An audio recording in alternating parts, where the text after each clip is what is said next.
નમસ્કાર, doctor Meena Trivedi, Ayurveda consultant, Porbandar. પહેલા આપણે બધા દૂધ વિશે જોયું, હવે આપણે દહીં વિશે જાણશું। તો દહીં માટે આયુર્વેદ શું કહે છે? દહીં ખાટું છે, સ્વાદમાં ખાટું છે, પણ પચ્યા પછી પણ ખાટું જ રહે છે। તેથી દહીં સોજો કરે છે અને ખાસ કરીને ચરબીમાં પણ વધારો કરે છે, કારણ કે તે અભિસંધિ છે।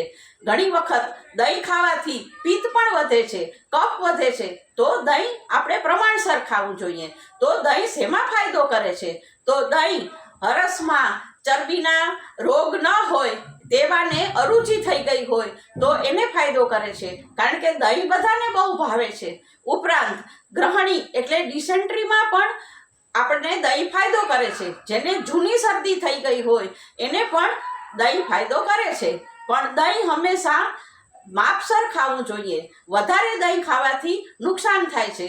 દહીં ગરમ કરીને પણ ન ખાવું જોઈએ। દહીંમાં ઘી, મધ, સાકર વગેરે બધું નાખીને ખાવાથી દહીં વધારે ફાયદો કરે છે।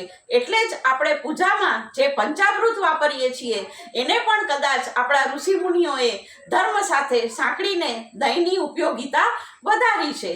તો આ પ્રમાણે દહીં આપણને ઘણું ઉપયોગી છે, છતાં પણ મર્યાદામાં લેવાથી એ આપણને ફાયદો કરે છે।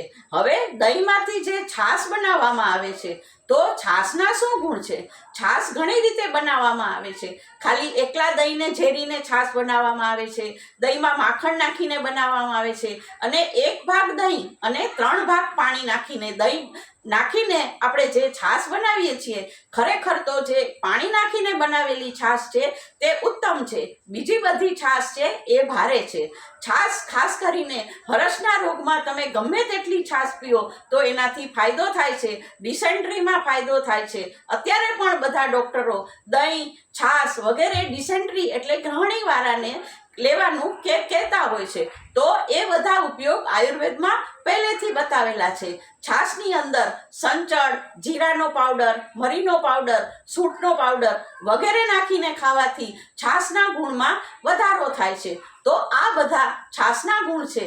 છાશ આરોગ્યમાં અમૃત સમાન માનવામાં આવે છે, પણ છાશના આપણે જમ્યા પહેલા કે જમ્યા પછી કે એ રીતે લેવાના જે આપણા કાયદા છે, જે નિયમ છે, એના પ્રમાણે છાશ પીવી જોઈએ।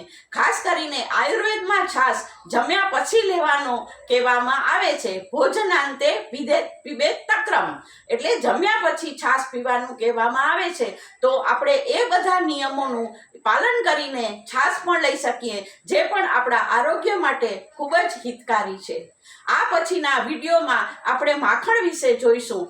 તો મારા વિડીયોને સબસ્ક્રાઈબ કરો અને લાઈક કરો।